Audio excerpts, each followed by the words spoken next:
Welcome, you are in the lab room. I'm your host, Lou. Thank you for joining me. Week number 12, National Football League. New York Jets traveling to Baltimore to take on the Ravens. Raise your hand if you did not see this coming.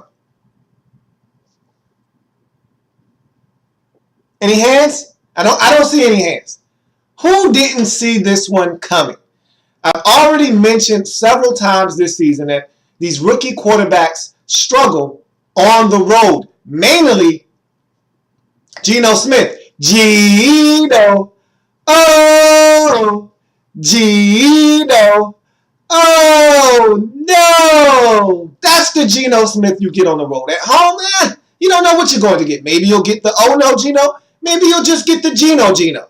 But on the road, you know if he's playing a defense that can get after the quarterback, that can stop the run, and make him have to beat you, he's going to turn it over. He's going to make mistakes. They're going to lose the football game. Well, I've already said this time and time again in the 2013 season. If the Baltimore Ravens do not make it to the postseason, it will not be because of their defense. Their defense is much improved from the Super Bowl season of 2012. This offense, however, has taken a monumental step backwards. So if they don't go to the postseason, it will be because of their offense, their offensive line, their lack of running game, yada, yada, yada, lack of targets for Joe Flacco to throw to, so forth and so forth.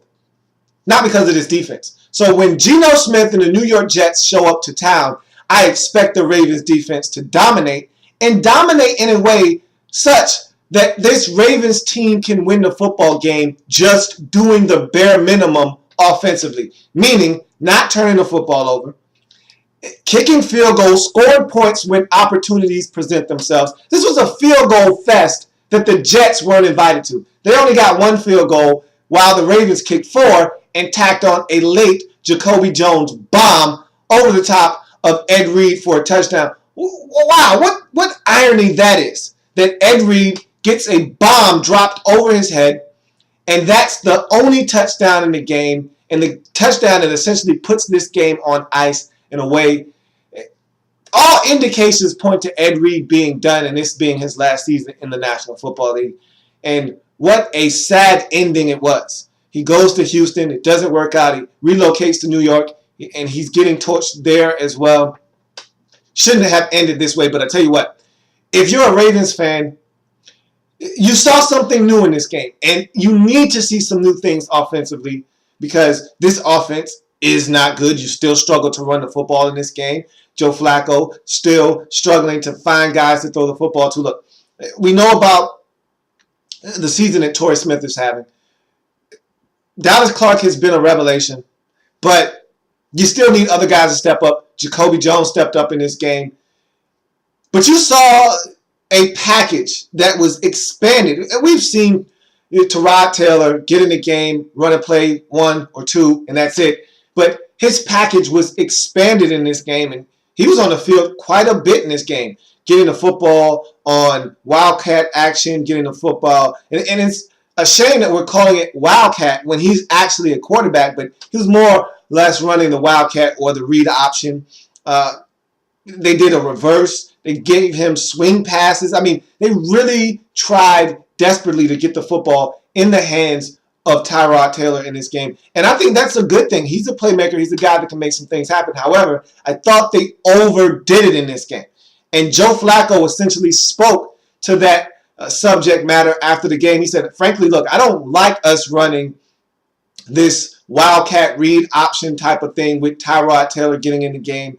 It takes away from my rhythm. I have to come out of the game. I'm at receiver. I'm doing a whole lot of things that I'm not accustomed to doing. And I'm not under center. They didn't pay me $120 million to be at wideout or to be on the sideline. They paid me to be under center, delivering the football to guys and making plays. And I can't do that if I'm not in the game. So I understand where Joe Flacco is coming from. However, this offense is stale. They need something fresh and new to help give it a spark. And I think that this could be it. They just did it way too much. They went overboard with it. You have to do things in moderation.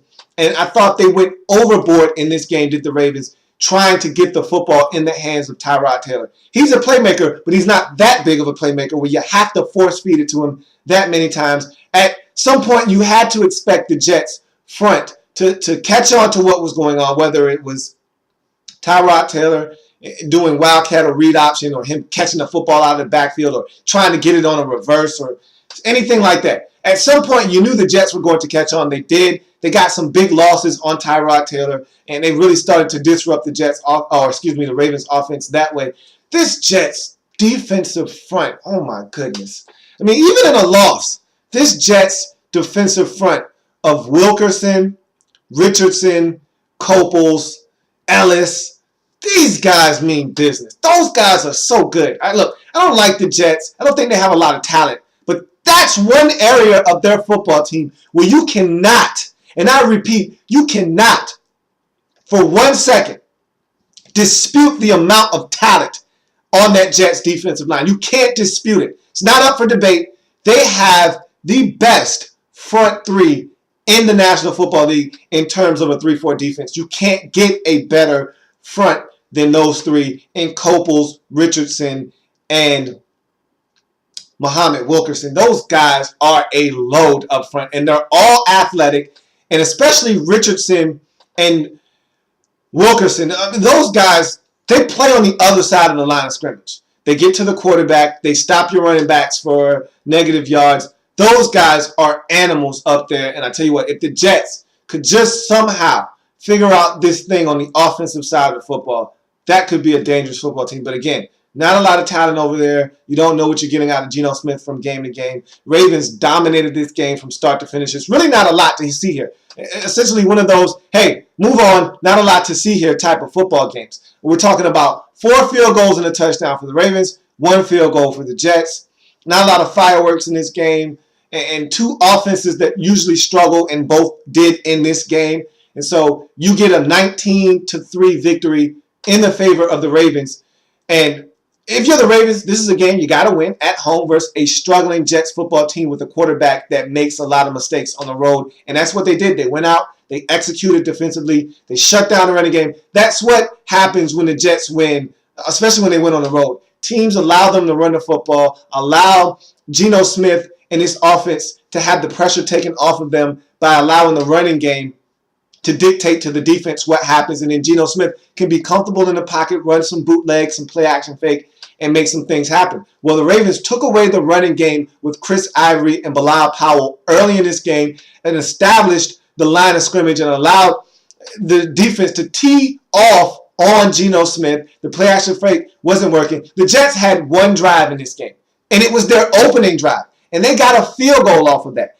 After that drive where they netted themselves a field goal, and it was an impressive drive at that, they did absolutely nothing for the duration of the game. They were shut down completely. Running game was brought to a cease. The passing game, non-existent. Geno Smith under fire all day, turned the football over as he normally does on the road. Ravens dominated defensively, and the offense, like I said, in a situation where you're playing a team that's not going to score a lot of points, you don't have to do much. Just don't turn the football over and lose the game. And Flacco did have 1 critical pick in the red zone, which took points off the scoreboard. He threw that to Antonio Cromartie, but it doesn't matter.